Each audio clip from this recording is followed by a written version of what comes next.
The number of Americans who have mistakes on their credit reports is staggering. A 60 Minutes report exposed that most people cannot even correct the problems. CBS 2's Christine Sloan follows up.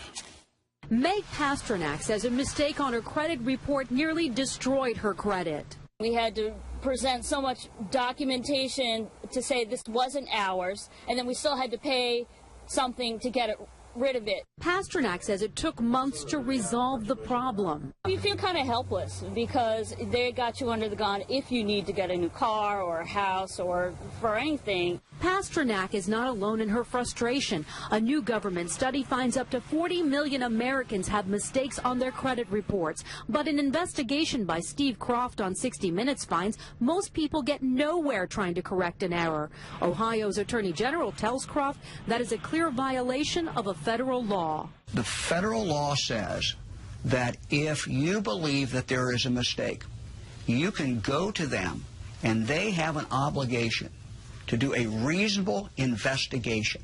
They're not doing a reasonable investigation. End result, if we're successful, is a deletion of that record from your credit report. The credit pros in Newark help people fight agencies like TransUnion and Experian. All the information they receive from a customer, they translate it into a code. They don't forward the letter and the proof of payment to the creditor.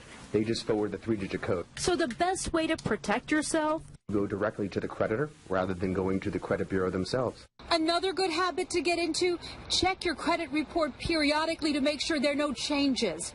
In Clark, New Jersey, Christine Sloan, CBS 2 News. And like 60 Minutes, we were unable to get an actual person at the 3 credit reporting agencies.